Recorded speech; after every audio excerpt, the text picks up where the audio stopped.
Hello students, welcome to the lecture 21 of your subject operating system. Myself Professor Dipali Jain. So let's see the lecture number 10 of your unit 2.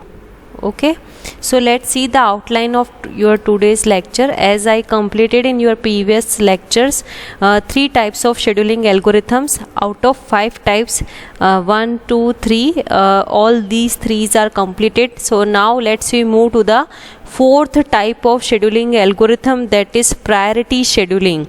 Right, it is also 2 types, primitive and non-primitive. So you will see the numerical with advantages and disadvantages of both primitive priority scheduling and non-primitive priority scheduling. Priority scheduling, so basically it is 2 types. As I already mentioned and told you, there is a selection criteria, right? So जैसे आपने सबके अंदर देखा था selection का criteria होता है, वैसे इसके अंदर भी है सिलेक्शन का क्राइटेरिया. तो the process that has the highest priority is served first. जिस प्रोसेस की प्रायोरिटी हाईएस्ट होगी वो पहले सर्व होगा, वो पहले प्रोसेस होगा. Decision mode, non-primitive. Once a process is selected, it runs until it blocks for an input output or some event or it terminates. मतलब नॉन प्रिमिटिव मोड के अंदर अपन सबसे पहले इसका न्यूमेरिकल सॉल्व करेंगे. तो नॉन प्रिमिटिव के अंदर क्या होता है कि process can not leave right without complete it's execution. तो इसमें सिलेक्शन का क्राइटेरिया, जिसकी हाईएस्ट प्रायोरिटी होगी वो पहले सर्व होगा. और डिसीजन का मोड जो है उसमें वो प्रोसेस जो है वो क्या होगा, नॉन प्रिमिटिव मोड में सारे प्रोसेस एग्जीक्यूट होंगे. So this is the question. ये जीटीयू में जो क्वेश्चन आस्क होता है वो यहाँ पर लिखा हुआ है. आपको मैंने पहले भी बोला है कि टेबुलर फॉर्मेट में भी क्वेश्चन आस्क होता है और समटाइम्स पूरा ये क्वेश्चन जो है वो थियोरी की फॉर्मेट में कन्वर्ट होकर के भी आता है. तो जब आपको प्रायोरिटी शेड्यूलिंग का क्वेश्चन मिलेगा तो आपको टेबल में अब तक जो क्वेश्चंस थे उसमें process, arrival time, burst time given होता था. साथ में आप एक और कॉलम आपको मिलेगा, वो होगा प्रायोरिटी का. तो यहाँ पर हम न्यूमेरिकल सॉल्व कर रहे हैं किसका, नॉन प्रिमिटिव शेड्यूलिंग का. यहाँ पर सबकी प्रायोरिटी गिवन है. तो यहाँ पर आपके पास 2 चॉइस होती है, आप 2 तरीके से सॉल्व कर सकते हो. जब आप इसको सॉल्व करो तो जैसे इसके अंदर एग्जाम्पल में दिया हुआ है, तो आपकी चॉइस होती है कि आप क्या कर सकते हो, या तो सबसे लोअर नंबर अगर यहाँ गिवन हो राइट, तो उसको हाईएस्ट प्रायोरिटी मान के सॉल्व करो. तो 1 की क्या हो जाएगी हाईएस्ट प्रायोरिटी, फिर 2, फिर उसके बाद 4, 5 इस तरीके से. या फिर सबसे हायर नंबर को आप हाईएस्ट प्रायोरिटी कंसिडर करके भी कर सकते हो. तो दोनों तरीके से आपको बहुत सारी बुक्स में सॉल्व हुआ मिलेगा. मैं यहाँ पर जो क्वेश्चन कंसिडर करके करवा रही हूँ कि लोएस्ट नंबर जो है उसकी प्रायोरिटी लोएस्ट मान रही हूँ और जो हाईएस्ट नंबर है उसको सबसे हायर प्रायोरिटी का मान रही हूँ. तो यहाँ पर H जो शो हुआ है वो 7 को शो हुआ है, दैट इज़ हायर प्रायोरिटी. और यहाँ पर L जो शो हुआ है 1, वो हो गई आपकी लोअर प्रायोरिटी राइट. तो इस तरीके से हम इसका क्वेश्चन सॉल्व करेंगे. और सेम आपको इसमें कैलकुलेट करना है waiting time, turn around time, average waiting time, average turn around time. तो उसके लिए हमको बनाना होगा गैंट चार्ट. तो गैंट चार्ट कैसे बनाएंगे, सबसे पहले 0 से स्टार्ट करेंगे अराइवल टाइम को. तो 0 पे आपका कौन सा प्रोसेस होता है, P1 है एंड उसका बर्स्ट टाइम दिया है, क्या दिया है 4 राइट. सो गैंट चार्ट में P1 जो है उसको लिखेंगे यहाँ पर हम, और हमारे इसी के साथ हम P1 का प्रोसेस कंप्लीट हो चुका है तो कॉलम में यहाँ पर क्या कर देंगे, टिक कर देंगे. तो ये जो आपका क्वेश्चन है यहाँ पे आपको इस तरीके से भी मिलेगा. अवेलेबल प्रोसेस वाला जो प्रोसीजर होता है क्यू का, वो भी इसके अंदर मिलेगा राइट. तो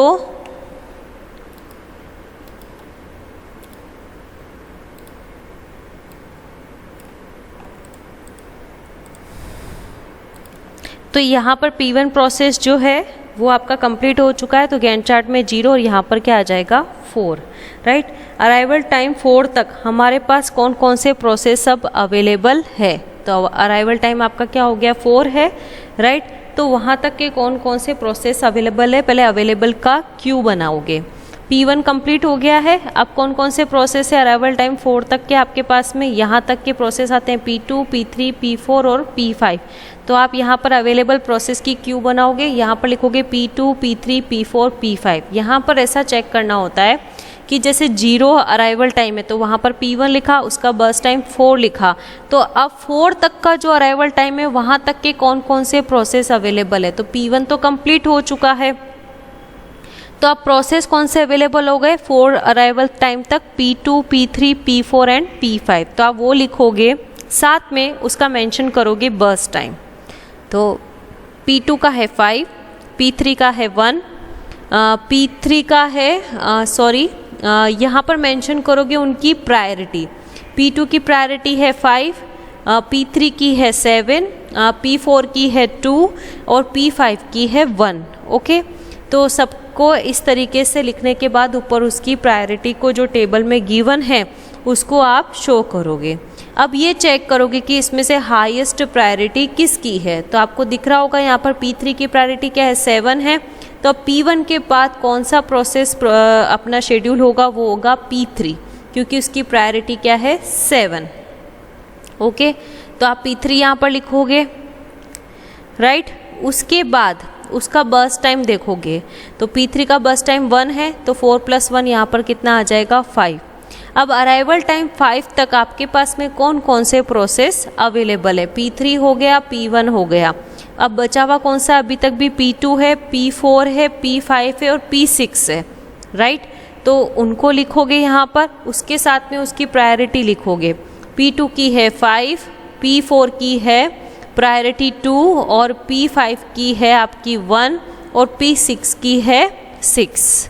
उसमें से चेक करोगे हाईएस्ट प्रायोरिटी किसकी है, तो आपको देख के यहाँ पर पता चल रहा होगा कि P6 की प्रायोरिटी क्या है, हायर है। तो अब नेक्स्ट कौन सा शेड्यूल होगा प्रोसेस P6, वो आप यहाँ पर गैंट चार्ट में लिखोगे।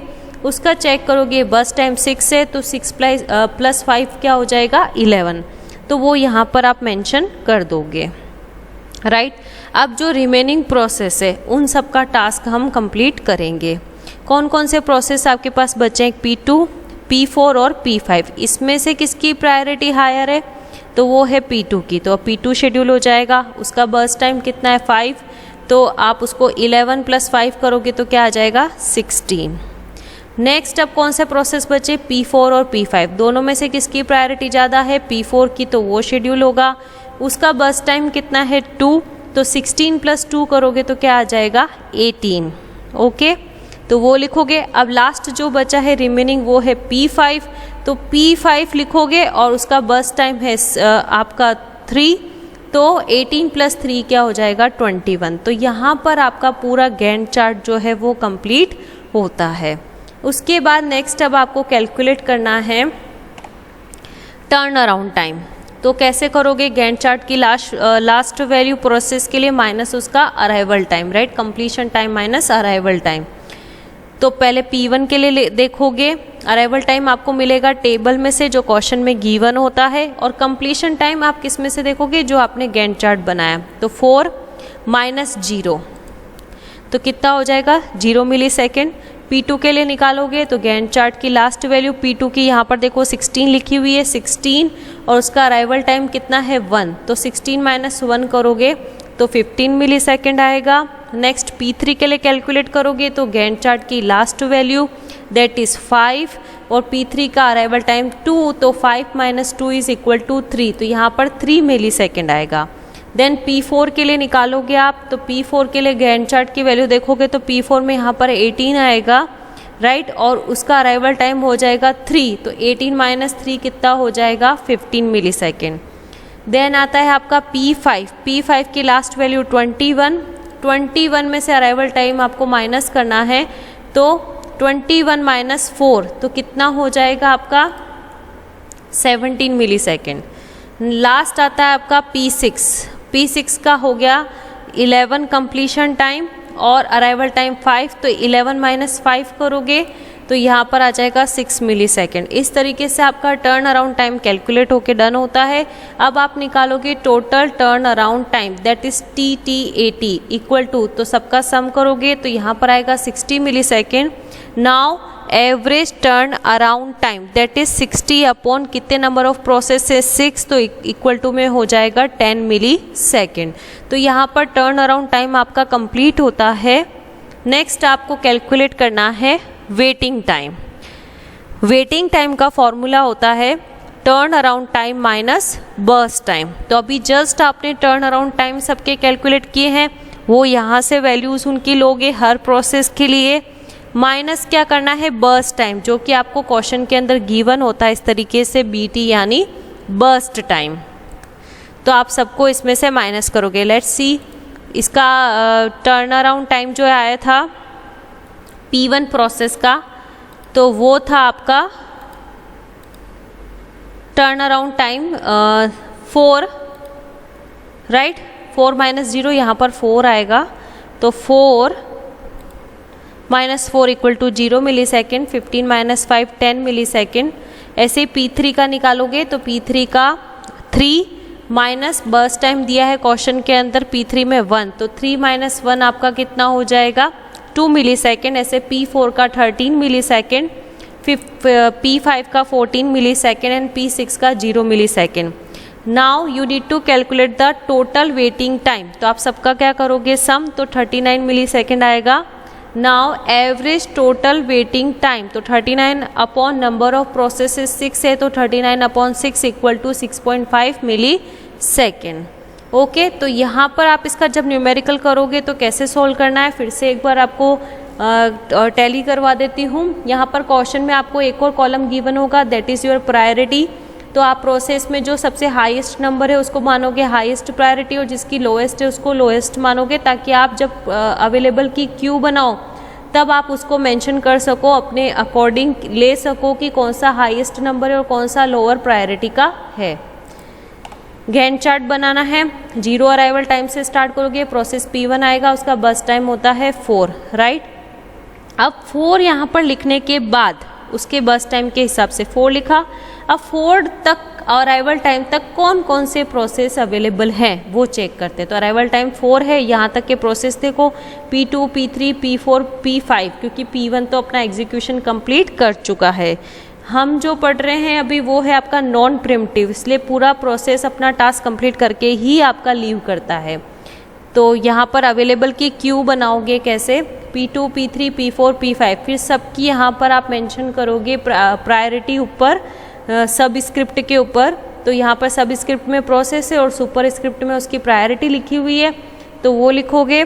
उसमें से जो मैक्सिमम प्रायोरिटी का होगा वो पहले क्या होगा शेड्यूल। तो यहाँ पर P3 उसकी प्रायोरिटी 7 है, तो पहले वो शेड्यूल होगा P3। अब उसका बस टाइम देखोगे P3 का तो 7 है, P3 का बस टाइम 1 है, तो 4 + 1 कितना आएगा 5। तो यहाँ पर इसकी वैल्यू क्या हो जाएगी लास्ट 5। इस तरीके से आपको अब यहाँ पर 5 आएगा, तो 5 आने के बाद आपको ये चेक करना है कि अराइवल टाइम 5 तक कौन से प्रोसेस शेड्यूल हो सकते हैं। तो क्यू में उन सबको ऐड करोगे, सबकी प्रायोरिटी मेंशन करोगे, जिसकी हाईएस्ट प्रायोरिटी होगी वो पहले क्या होगा शेड्यूल होगा। जैसे यहाँ पर P6 हुआ है, उसका बस टाइम है 6, तो 6 + 5 = 11। तो ये गैंट चार्ट अगर आप प्रॉपर बनाते हो तो उसके बाद लेटर आपको पहले कैलकुलेट करना है टर्न अराउंड टाइम, जिसका फॉर्मूला है completion time minus arrival time. Arrival time आपको टेबल में क्वेश्चन में गिवन होगा और कंप्लीशन टाइम आपको गैंट चार्ट से मिलेगा। उससे आप कैलकुलेट करोगे टोटल टर्न अराउंड टाइम और average turn around time, right. वो निकालने के बाद आप कैलकुलेट करोगे वेटिंग टाइम। वेटिंग टाइम का फॉर्मूला होता है turn around time minus burst time, right. तो वो सारा कैलकुलेट करने के बाद again you need to calculate the total waiting time that is TWT, that is the sum of all these turn waiting times, right. Next you need to calculate the average total waiting time. So for this the total waiting time upon number of processes, that is 6, 39 upon 6 = 6.5 millisecond. So in this way you can calculate the turnaround time, waiting time, average waiting time, average turnaround time.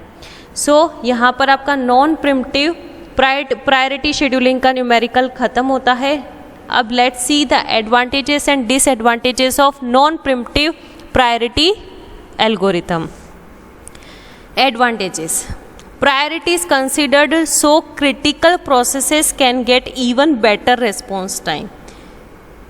Priority की consider होने से, क्योंकि पहले जो process है जिसकी priority ज़्यादा है राइट, वो पहले एग्जीक्यूट होने लगा था, तो क्रिटिकल प्रोसेस जो है वो बेटर रेस्पॉन्स टाइम देने लगे थे. Disadvantages, starvation is possible for low priority processes. It can be overcome by using technique called ageing. तो जो हाईएस्ट प्रायोरिटी के तो वो पहले शेड्यूल हो रहे हैं, तो जो लोएस्ट प्रायोरिटी के थे उसमें कौन सी प्रॉब्लम अकर हो रही थी, स्टारवेशन की. यानी उनका टर्न कब आएगा उस चीज़ की उनको हंग्रीनेस रहती थी कि मेरा टर्न कब आएगा और मैं कब अपना एग्जीक्यूशन कंप्लीट करूंगा. जो लोअर प्रायोरिटी के प्रोसेस थे उसमें स्टारवेशन की प्रॉब्लम अकर होती थी. तो वो सॉल्व हुआ था overcome by using the technique ageing. अब एजिंग क्या होता है वो इसलिए यहाँ पर मेंशन किया हुआ है नेक्स्ट में. ग्रेजुअली इंक्रीज द, जो ग्रेड्स है उसके gradually increase the priority of processes that wait in the system for a long time. तो उसकी ग्रेडिंग सिस्टम करके उसके अकॉर्डिंग चेक करके फिर उसमें सिस्टम के अंदर उनको लॉन्ग टाइम नहीं वेट करना पड़े, ऐसा उसमें एजिंग का कॉन्सेप्ट यहाँ पर लाया गया था. So I hope students you understand the numerical.